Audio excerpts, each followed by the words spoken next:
이동희 뉴스 정면 승부 3부 시작하겠습니다.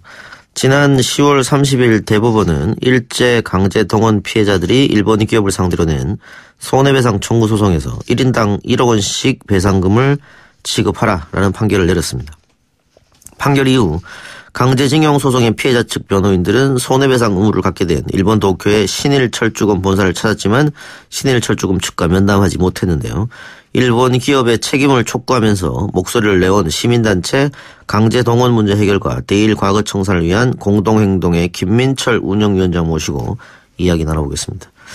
어서 오십시오. 네, 안녕하세요. 네, 판결은 지난달 30일에 나왔습니다마는 오늘 오셨으니까 일단 판결의 의미부터 짚어볼까요? 예, 우선 대법원 판결은 우선 첫 번째 의미가 있는 거는 피해자들의 권리, 그동안에 억압당하거나 부정되거나 무시됐던 피해자들의 권리가 법적으로 선언되었다.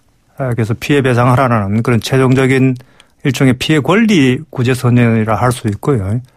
그다음에 조금 이제 역사적으로 말씀을 드리면은 1965년 체제가 붕괴되었음을 또 사법적으로 선언한 날이다. 뭐 이런 말씀을 드릴 수 있습니다. 무슨 이야기냐면은 1965년에 한일협정을 체결을 했는데, 예. 그때 이 중요한 과제였던 식민 지배가 남겨놓은 유산들을 청산하기 위한 그런 요구들이 있었는데, 사실 한일협정은 그 요구들을 제대로 수용하지 않았습니다. 그건 이제 전후에 냉전 체제가 구축되면서 아시아 각국의 그런 식민 지배 청산의 요구들을 사실상 냉전 체제를 강화를 위해서 일종의 이제 봉쇄하거나 억압했던 거죠. 그게 이제 계속 지금까지 남겨져 왔던 것인데 그게 최종적으로 파산 선고를 내렸다. 그렇게 평가할 수 있겠습니다. 예. 근데 판결 나오기까지 굉장한 시간이 걸렸습니다. 14년 가까이 걸렸는데 양승태 전 대법원장의 사법농단이 만일 없었다면 더 일찍 판결이 나왔을 거라고 예상하십니까? 그렇죠.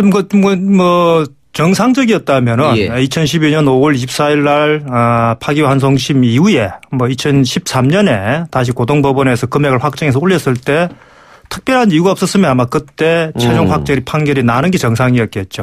그런데 지금까지 언론에서 많이 보도되다시피 그게 비정상적인 방식으로 늘어졌던 것이고 저희들은 처음에는 그게 이제 저 상대 측 변호단이나 일본 측의 지연 작전이 아닌가 이런 생각을 했었는데 그것도 있었지만 또 중요한 거는 소위 한국 사법부 엘리트들이 자기 특권을 또 확대시키기 위해서 피해자의 권리를 사실상 침해한 그런 혐의가 굉장히 크다고 할 수 있겠죠. 예. 그러면 사법부는 그렇다 치고 우리 정부는 왜 그런데 동의했을까 좀 의아스럽거든요. 우리 국민들이 손해입은 건데. 그거는 아마 이제 당시 정권이 이제 박근혜 정부였기 때문에 예. 박근혜 정부의 경우에는 이건 그냥 해석입니다만 예. 당시 박근혜 정부의 아버지가 1965년 한일협정을 체결하지 않았습니까? 그 협정이 뭔가 잘못됐다라는 것을 사실상 인정하는 형태이기 때문에 그걸 부정하고 싶어 했겠죠. 또 하나는 이제 청와대는 그렇고 외교부로서는 이런 형태 피해자 구제 조치에 대해서 좀 상당히 대단히 좀 소극적이었다.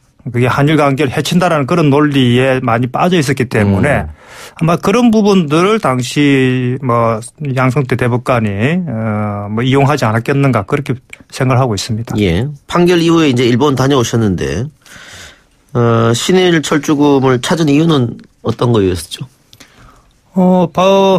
우선 이제 하나는 이렇게 대법원 판결이 났으니까 어떻게 이행할 거냐. 근데 이제 이게 그냥 단순한 이 채권의 문제가 아니고 강제 노동에 대한 정신적 피해 배상이기 때문에 아직 그냥 1억 배상 났으니까 그냥 통장에다 1억 보내줘서 문제가 해결되는 것은 아닐 것이다. 최소한 그걸 이행하는 방식과 그다음에 좀 더 성의를 가지고 회사가 피해자들에게 사죄와 함께 그거를 진정성 있는 그런 전달을 그런 것들을 좀 요구를 하려고 했죠. 결국은 문전박대 당하셨는데 어느 정도 예. 예상은 하신 거 아니었어요? 예상은 하긴 했습니다. 그리고 문전박대를 이번만 아니고 여러 차례 당해봤기 때문에. 예. 했는데 근데 과거와는 조금 다르지 않았을까 그런 생각을 하긴 했죠. 왜냐하면 이미 이제 이거는 법적인 판정이 났기 때문에 판결이 났고 그전에도 2012년 6월 달에도 주주총회에서 했던 당시 신일철로서는 한국 사법부의 판단을 따르겠다고 이야기를 했기 때문에 이미 이제 판단이 난 거죠. 그전에는 이제 저희들이 협상으로 갔으니까 뭐 안 만나 줄 수도 있긴 했습니다만 그래서 조금 그 부분에 대해서는 좀 굉장히 좀 화가 났죠. 더더군다나 그거를 아예 와서 그런 요구서를 받아가는 것 자체를 갖다가 거부를 했기 때문에 그래서 이건 최소한의 어떤 그 피해자에 대한 예의 저희들이 그걸 대리를 하러 갔습니다만 그것이 없는 게 아닌가 그런 생각을 했습니다. 그러니까 지금 신일철주금의 이야기를 들어보면 대법원 판결이 났음에도 불구하고 과거 논리에서 한치도 벗어나지 않고 있는 입장이거든요. 네. 예를 들면 아까 박정희 전 대통령이기도 했습니다만 65년에 맺은 한일 청구권 그때 다 끝난 이야기다. 지금도 계속 이거 반복하고 있는 거죠. 뭐 그렇죠. 지금도 변함없이 그 이야기를 하고 있습니다. 그런데 그 한 가지 조금 다행스럽다고 할까요? 일본의 시민단체가 여기에 좀 도움을 주겠다 이런 얘기를 했다면서요? 예, 요번에 이제 간 거는 그런 신일철 주금 본사 방문도 있고 또 그 전날 일본의 강제동원 공동행동, 한국의 강제동원 공동행동이 연대단체가 이제 꾸려졌듯이 그 전날 이제 일본에서도 그런 그 지금까지 뭐 20년 넘게 운동을 해오던 시민사회 단체들이 모여서 공동행동을 결성했습니다. 결성해서 일본 정부를 상대로 또는 신일철 본사를 상대로 그런 여러 가지 그런 뭐 교섭이나 그런 것들을 하려고 지금 준비를 하고 있습니다. 그럼 면담할 때 그 일본 측 시민단체 사람들이랑 같이 간 건 아니고요? 예, 같이 갔습니다. 같이 갔습니다. 예, 같이 가서 또 주로 이제 지금까지는 그렇게 다리를 놨으니까. 그 원래 신일철주금 쪽에 전달하려고 했던 게 손해배상 요청서였죠. 아니 뭐 요청서가 아니고 예. 그 합의를 어떻게 이행할 건지에 대한 저희들이 요구죠. 뭐 절차와 형식과 이런 부분들에 대한 뭐 거의 큰 내용은 아닙니다. 근데 이제 그냥 앞서도 말씀드렸듯이 통장에 돈 이렇게 뭐 보내주듯이 그렇게 해야 될 성질이 아니니까 이행을 한다면 언제쯤 할 것이냐 그리고 어떤 방식으로 할 거냐 이런 부분들에 대한 저희들의 뭐 정중한 요구였죠.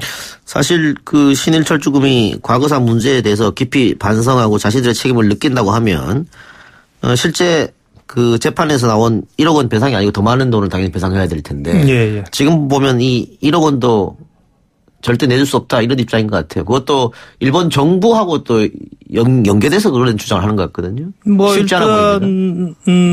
뭐 분명한 건 아무튼 현재 아베 정부가 강력하게 지금 주지 마라라고 지금 나오고 있습니다. 원래는 이제 신일철의 경우에는 과거에 피해자들과 좀 화해한 그런 뭐 역사도 있긴 합니다만 있고 뭐 그런 내부에서 그런 기업 내부에서요 그런 뭐 화해나 또는 이 문제를 해결하자라는 그런 움직임 목소리도 있긴 한데 지금은 현재 워낙 그 정부의 아베 정부의 목소리가 크니까 좀 주춤하고 있는 그런 뭐 그렇다고 할 수도 있겠죠.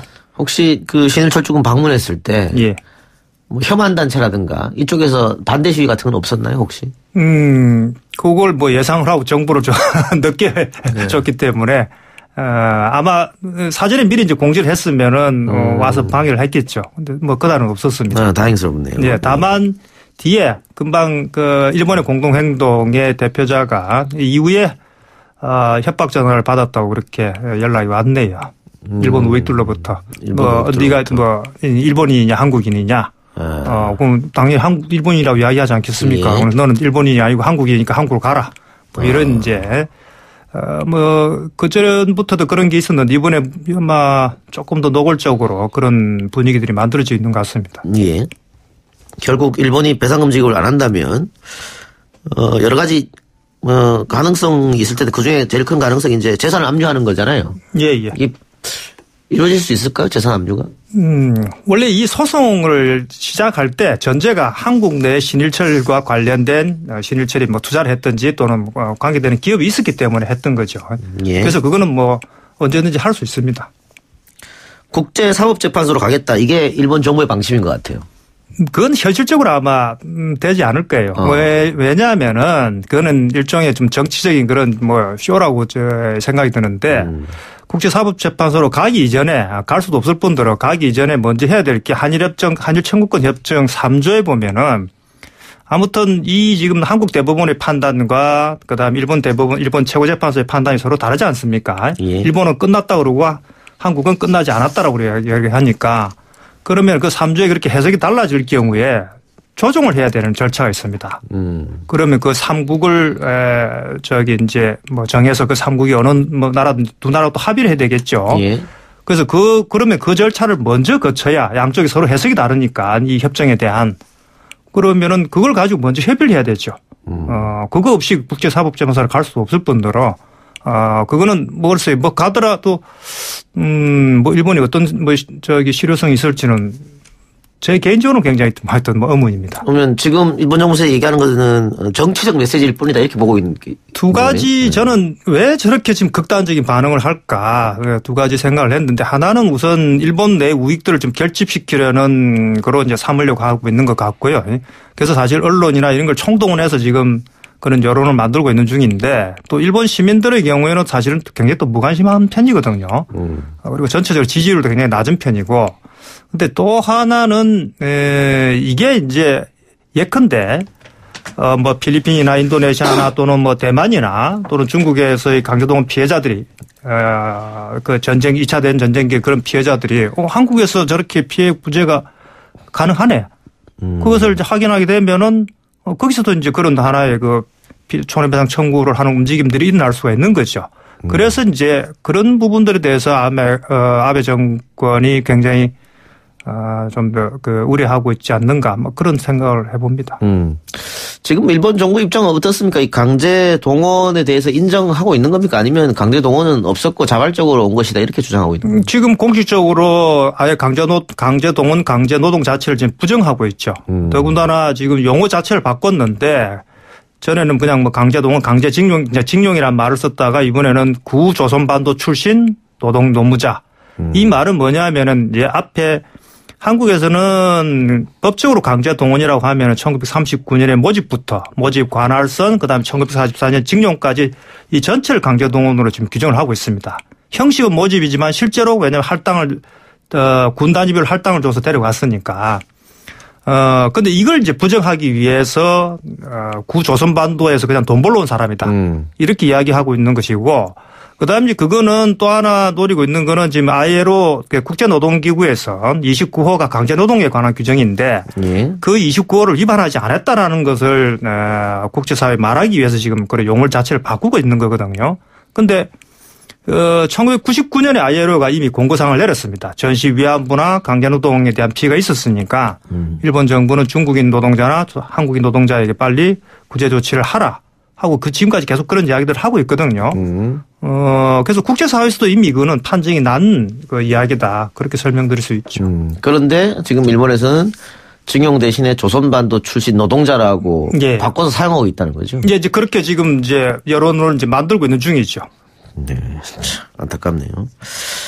자, 아까 일본이 인정하지 않고 있다고 했는데 계속해서 일본이 강제로 우리 노동자들을 동원해서 데려갔다는 그 객관적 증거가 나오고 있는 실정이거든요. 예, 예. 그렇다면 우리 정부가 좀 적극적으로 나설 필요도 있을 것 같은데. 예, 요거는 이제 요 판결은 여러 차원의 문제가 있는데 크게 예. 세 가지 차원의 문제가 있습니다. 하나는 우선 이제 이 소송에 참여했던 원고의 문제가 있고 그건 사법적으로 해결돼야 되는 문제고 예. 그다음에 또 신일철의 원고로 참여하지 않은 나머지 피해자들이 있지 않겠습니까? 예. 이 피해자들이 모두 또 다 소송을 통해 가지고 이 구제 조치를 받는다는 건 굉장히 또 힘든 일이기 때문에 이런 부분에 대해서 어떻게 할 것인가.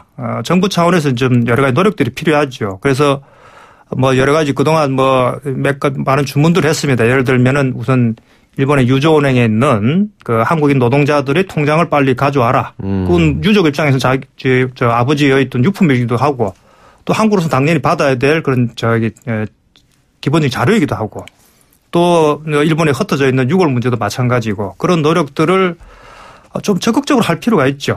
근데 그거를 사실 지금까지 여러 이유 때문에 안 했는데 좀 더 그거를 좀 강하게 요구를 하고 일본이 더군다나 저렇게 강제동원, 강제노동 자체를 전면적으로 부정하고 나오고 있는 상황이기 때문에 한국 정부가 그거에 대해 소극적으로 대응해야 될 이유는 저는 없다고 봅니다.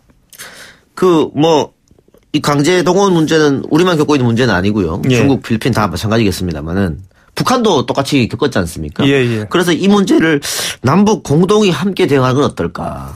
그래서 이렇게 연대단체가 만들어진 게 강제동원 문제 해결 및 대일과거 청산을 위한 공동행동, 이제 줄여서 강제동원 공동행동인데 그걸 만들었던 이유가, 남북의 공조, 그 다음에 국제연대, 그 다음에 일본에 있는 일본인 시민과 그 다음에 제일 동포들 그리고 동아시아의 그런 피해자들 연대를 좀 확대하기 위해서 그 조직을 만들고 시민사회 차원에서 그런 준비를 좀 하고 있습니다. 지금 하고 있습니다. 예. 저번에 나왔던 그 대법원 판결 이후로 또 비슷한 소송이 지금 또 대기 중인 것도 있죠? 지금 추가로 됐던 게 14건이 지금 14건. 예. 그런데 이 소멸시효를 언제로 보느냐 이런 얘기가 좀 있더라고요. 어떤 말입니까? 소멸시효라는 게 이제 피해가 확정된 날부터 그냥 무한정 이렇게 권리를 보장해 주는 게 아니고 일정 기간까지만 보장을 해 주는데 그래서 그걸 이제 3년으로 보느냐 또는 6개월로 보느냐 이제 이런 논쟁은 있습니다만 지금 현재 법조계에서는 이번 대법원 최종 판결을 기점으로 해서 향후 3년 정도 또는 쟁점이 됩니다만 6개월이든 간에 그 안에 소송을 하면은 피해 구제 조치를 이제 받을 수 있다. 그런 내용입니다. 예. 근데 이제 그전에는 그 양승태 대법관 시절에는 그걸 계속 끌므로 인해 가지고 이 자체를 갖다가 사실은 법적으로 이제 그런 권리를 없애려고 했던 것이죠. 근데 피해 당사자들이 이제 대부분 사망하셔서 예. 그렇다면 유족들이 배상금을 받을 수 있는 건가요? 예, 당연하죠. 유족들이. 예. 알겠습니다. 일본에 다시 항의 방문할 계획은 혹시 있습니까? 항의 방문보다는 다음 계획은 일단 일본에 있는 도쿄에 있는 외신 기자들을 상대로 일본이 지금 제일 우려하는 것이 국제적인 여론이기 때문에 그 약한 지점을 또 저희들도 또 최대한 또 활용을 해야 되겠죠. 그래서 일단 국제사회를 상대로 일본이 어떻게 거짓말을 하고 있는가, 잘못된 이야기를 하고 있는가를 하러 갈 예정입니다. 예. 마지막으로 이 문제에 관해서 하고 싶은 말 있으면 한마디 하시죠. 계속 강조를 했습니다만, 이 문제는 정권의 한 부처의 문제가 아니고 여러 부처에 관련된 문제이기 때문에 좀 종합적으로 문제를 다룰 수 있는 그런 통합된 컨트롤 타워가 필요하다. 그리고 거기서 좀 전체적인 문제 해결에 대한 프로그램과 로드맵을 만들고 그걸 가지고 일본과 교섭을 하는 것이 필요하고 더 제일 중요한 문제는 결국은 피해자의 관점에서 하여튼 문제를 풀어가는 것이 제일 중요하다는 걸 좀 강조하고 싶습니다. 예, 알겠습니다. 오늘 말씀 여기까지만 듣겠습니다. 지금까지 시민단체 강제동원 문제 해결과 대일 과거 청산을 위한 공동행동의 김민철 운영위원장이었습니다. 고맙습니다. 네, 고맙습니다.